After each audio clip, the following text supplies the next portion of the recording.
It's July 23rd, 2024. The time is 10 a.m. In attendance are Commissioners Brooks and Duncan, and Commissioner Matari is on the telephone with us this morning. Are there changes to the agenda? Okay, hearing none, I will call for public comment.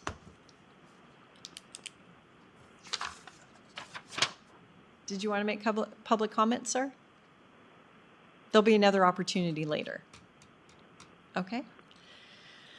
All right, we'll go into our first item, which is the Justice Center update from Turner, Townsend, Heery, and Mr. Mendez. Good morning, David Mendez with Turner and Townsend, Heery. Got John here with me. We've got some items that we've added to. Sarah's grabbing a printout for you guys, so you'll have that information. But oh, there we go. Thank you. So we've. Bruce, do you have this electronically? No. No. Okay. No. We'll get that to you. Yeah, there's just some items that I wanted to go make you aware of. Okay. We've had the most significant issue is we've had a meeting. We were able to get the county's IT department and the court system and the contractor involved in a meeting for coordination of scope of work. We've known that we've had a scope gap because we didn't know where equipment was going to be located, and so we knew that we were going to have to get conduit to these locations for speakers and microphones and the control equipment back into the control room. And so we had that meeting. We don't have the drawing formalized yet, but we've put some dollars to some of those items, and as you'll see, there's some yellow on your sheets. Bruce, I understand you can't see this, but I'll go through them. So we still have that DC-10 is the first item in yellow. That's roof anchors for fall protection. We have the engineering done. I'm contracting through the county to have the structural engineer review that work, and that's about $6,000. So we'll have, and I've allotted for that in our soft cost budget. I have an item for that, so that's covered. But we will, we have those roof anchors. We still don't have a number for that. We have a rough order of magnitude of that, about $30,000. So the next item is DC-11. That's the permit set revisions. That's being worked out. It looks like it's going to be about $7,500 rather than $20,000 that we had anticipated. The next added item is DC-16, so that's down 4 lines down. That's the electrical device coordination. John, you want to speak to that a little bit? What that's an interesting number, 4,996. It's rather specific. So the contractor has been coordinating with their electrical sub on that. Yeah, John Staub with Mountain Construction for the record. This is a compilation of a handful of very small minor items related to final coordination across multiple disciplines during electrical submittal review, and just getting the details exactly right from what the bid documents originally showed. So this is the extent of it, to our knowledge, related to the electrical scope, and just compiled those handful of items together. And that's all it is. Okay. So the next item is coordination issue, the footbridge to the existing building. That's coordinating. They've opened the existing building up, and there's some adjustments that need to be made to the plan, and we've got a rough order of magnitude of about $5,000 on that. There's some steel dimensioning adjustments so that's from structural again. As we're putting this together, we're finding some conflicts between drawings. So there's a $7,500 add for that. The courtroom AV, that's audio visual pathway and wiring. That's what I discussed first off. I estimated about $18,000 per courtroom. There's 3 courtrooms. The contractor has in there about $20,000. So we're both in the ballpark, we think, of what that cost will be. So that's a $60,000 item. The next item is on level 1 and 2. That's the floor box coring. There was a discrepancy between grid lines shown on the electrical drawing versus the architectural sheets, so they might have to do some adjustments there, although floor boxes are usually under a desk, so I'm not sure that we're going to have any cost there. And then I put an item in for the ERRCS system, so that's the communication booster, so the radio system within the buildings. Everybody seems to be, we're not going to know until we do a final test, but everybody seems to be in agreement that those two systems, so the existing system in the existing building and the system in the new building, can't work simultaneously. They'll interrupt each other, so we'll have to add the existing building into the system. So that's an item that we've been talking about for quite some time, but I still don't have an idea where that number is. So we're waiting for a cost estimate on that. So the bottom line, I know it's a lot to add to this, and it makes people nervous when we talk about changes, but we have a contingency of, got to move back up the sheet. So up towards the top, you'll see our contingency of $882,000. Of that $882,000, we've accounted for about $274,000. So we've got $600,000 left in that design contingency. So we're at this point in the project, we're looking pretty good. And so moving forward, I'll continue to keep track of this stuff and report to you. But as far as design goes, we should be seeing an end to those amounts pretty quick. That leaves us a pretty good pot. Okay. So, David, in a project this size, is it possible to have figured all this out ahead of time? So in the method that we're contracting in, this is the downside to doing that, is that you bring the contractor and the design team together early on, and you start the project earlier with a lot of unknowns. Mm-hmm. So that's why we have the contingencies. That's why we're spending this money. So the upside to it is, had you gone through the design complete, the architect and their design team would have been spent time to complete the design before it went to a contractor for bids. And at that point, then you would just be changes to a final design, yeah, rather than changes to guesstimates of what that was going to be. So yeah, just two different approaches. This style of contract was come up with to eliminate risk. And so that's what we've got here. So we're chipping away at those contingencies that we planned for, and in the end, it'll be you have less risk to deal with.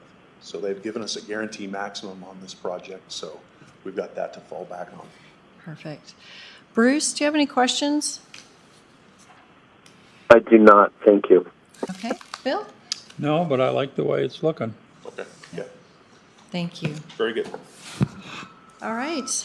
Item number 2, update on the gel pod project. Tom, are you leading this one? Sure. Tom's going to have nothing but good news, right?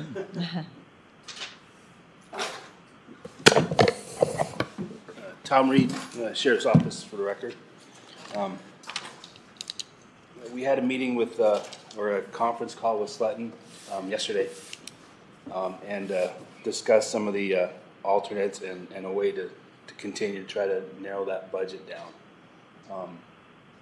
You can speak to that. Jeff was on that as well. It's going to be really difficult because it is pretty much the infrastructure's there and it's minimal as far as what the alternates are. But we are trying to get that number tighter. Okay. Sure. Jeff Voller, Director of Facilities, for the record. Yeah, basically, we're at the design development phase right now, so they're pretty close to having those plans done for us. So those are really, rough design drawings so that we can approve the drawings on that, and then the subcontractors can give really rough estimates based on what they see from those plans without having all of their specific details to it. So, again, we're looking at really rough numbers right now. But basically the contract number that they're presenting to us is just over 9 million. But then don't forget that we already have the phase 1 drawings of 500,000. So we're at about 9.5 right now is the number that they're presenting to us. We do believe we can push them to get down a little bit on that. There are a couple things that are not included in that number. So when we talk about soft costs of a job, there are some soft costs that are included in that number. That number does include about $500,000 in city permits and the sewer cap fees. For that, we'll get a little more information on that next week. There is a pre-design meeting with the city of Coeur d'Alene that the architect and a couple of our representatives will be at to narrow that down with the city a little bit more, refine that number to see exactly what we're looking at. It does not include the tech and the IT that the county will include, so we've asked Grant to take a look at that based off of the really rough design drawings. So we're really dealing with very rough numbers right now. Likely the subcontractors are estimating high, but we really won't know until we continue to move further along with that. So that's where we're at with that today, and we'll continue to push them on those numbers as we continue to refine and move through this process. Okay, excellent. Bruce, questions? No questions, thank you. Okay, Bill? No questions. All right, thank you. All right, Casey North Remodel. Tom Reed again for the record. No really big updates as far as the evidence yard. We're still waiting for the HVAC to get finished and the electrical. The lobby's still being tightened up by the contractor. Once they're done, we can get in there and paint and start fabricating the bullet resistant panels for the service desk. We're hoping, I'm optimistic, the beginning of September, that we can get everybody moved in. But it's too early to tell. Okay. All right. Anything else? Yeah, Corey? so in addition to that, they're doing tape and texture right now, so that's why it's kind of slowed down. Nobody else can really work while they're doing that. But we also got the re-roof bids in last week. Jimmy's, we got the 2 bids that were turned in. Jimmy's roofing was low at $449,912, which I think is pretty significantly under what was budgeted. And contracts are into the county for review for that. So hopefully we can bring that to you next week for approval. Contractor's ready to start. They're working on a schedule right now, and they're working on getting their insurances put together too. Okay. Great. All right, Bruce, any questions? No, thank you. Okay, Bill? None. All right. Thank you, Corey. Thanks, Tom. Thanks, Jeff. Thanks, David. All right, item 4, Community Development Block Grant Survey. Occasionally, the Board of Commissioners receive different surveys, and it's just really getting our opinion. This was in the box. It's actually due today to be mailed out today. So I didn't know if each of us wanted to do this separately, if you're okay with me just filling it out. I just wanted to get it before the board so we could have that discussion. Bruce? It looks like it's a pretty small, it doesn't look like it'll take too long to complete. I'm happy if you want to do it. Okay. Bill? I'm fine with that. Okay. I'll get that done in the mail today. And then item 5, DMV fee increase. So, Good Dyson. morning, Commissioners. Dyson Savage, Chief Deputy Assessor for the record. We wanted to bring this item to your attention. While during the budget process, we found that we're going to be short projected on our revenues in DMV by about $170,000. So we started looking at the fees. We really only have control over 2 fees. The rest of them are set by the state legislature. So to make up this shortfall, we're looking at about a $4 to $4.50 increase in the fees. I have my DMV manager here, Anna. She's going to take you through what fee we recommend increasing and why, and just some of the background so you guys have a better lay of the land for this fee increase. Okay. Right. Anna Frippolesi for the record. As we all know, ITD over the last, just to give a little background, over the last three and a half years has been doing a centralization plan where they've taken different processes and centralized them through headquarters. So we've gone through, different times, months, years of where we, had a lot of processes with the mail. We used to do all of this stuff in-house. And since then, they have, steadily sort of taken those processes and done them through headquarters. And in doing so, they've eliminated us being able to collect those fees. However, during that time, they would reimburse us through, payment, through check, over the last 3 years. So it's been a little bit difficult to project exactly what fees we should have in place for when we no longer received those reimbursements. So last year, we imposed the $8 title admin fee to add to our title fee. However, this year we're seeing that we're short in our registration admin fee, and we have to make up that $170,000. So in that, we're looking towards our registration admin fee to increase $4 to supplement the shortfall. And so that's our number one reason, is that's really the account that we see the shortfall, because we lost all of the reimbursement for the mail registration admin fee set through September of 2023. So we lost that in September. So this is the first year where we no longer get reimbursements. They're no longer going to take anything away. So it's a good year. It's finally a good benchmark to know where to go forward from here. So in meeting with Brandy and Bela and Jennifer, just going over where we were, we still are seeing the traffic counts come through. So we're not really decreasing in traffic. It's just a matter of getting those fees correct to be able to pay for the business to provide the service. So what is the fee now? The fee is $9.50. So it'll go to $13.50. Okay, Mm-hmm. and then on the title is how much? That is an $8 admin fee that we imposed last year. Okay. We also receive a $3 county fee from the portion of the title purchase from the state. So it's kind of confusing, but we actually imposed an $8 title admin fee last year. Okay. And I think you mentioned $450 in the beginning. Is there a reason why we're... I think we were, with $4, we were about $30,000 short, I believe, is kind of from what we projected.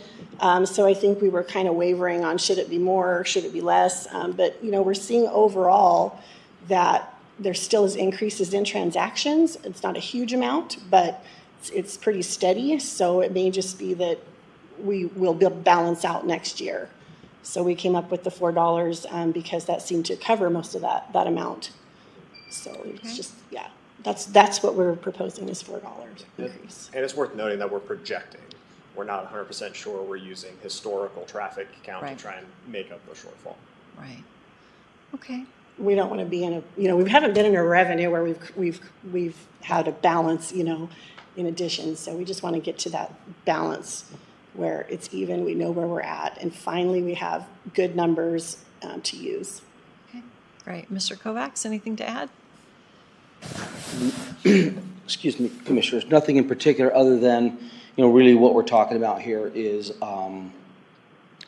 the services should be self-sustaining. They're state mandated services. We serve as the local representative, the local agent of ITD. It should be user-based.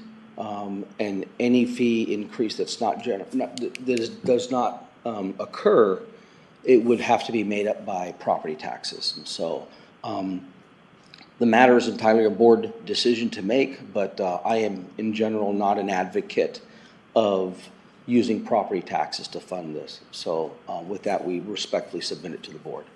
All right. Bruce, thoughts? Well, I agree with what the assessor said. The reality is that no one wants to increase fees, but it's not right to ask the taxpayers to subsidize these services when fees should be used to pay for the costs. So I'm in agreement. Okay. Bill? We have a mechanism to take care of this, and the service in your department down there has really stepped up, much better than it ever was. in my experience. And I appreciate that. I know people do. I've been getting compliments. So that's nice to pass along. So I don't think people, those fee increases are in line with what it costs us to process. And that's all we can do legally. And as Baylor said, we don't want to be dipping into property taxes. So it makes perfect sense.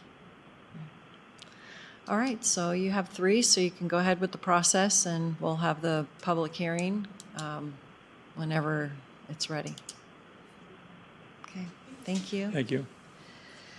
All right, item 6 is a presentation from Mr. Goedde and Mr. Smith on our insurance. They are our insurance agents for Kootenai County, and this can be handled under executive session, so I would take a motion to go in there. And then Bruce, do you want to call in on the desk phone, or do you want me to call your cell? You can just call my cell. Okay. All right. Then I would take a motion. I move that we enter into executive session under Idaho Code 74-2061B. Second. I second the motion. Bill Brooks. Aye. Commissioner Matari. Aye. Chair Duncan. Aye.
a motion to exit executive session.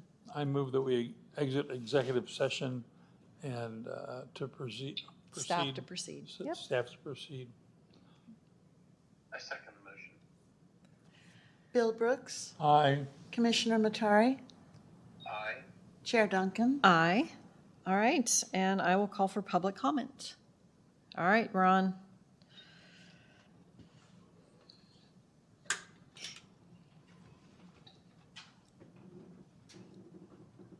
Good morning, Commissioners. Ron Hartman. First, I want to say that I think David Mendez is doing an outstanding job and that he's kept the control of the Justice Center where we need to have it and is doing a great job.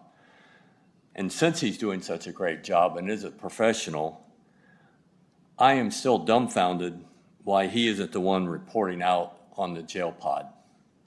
And the fact that that project's already over budget and it's still in the design phase and you still haven't even identified all the soft cost.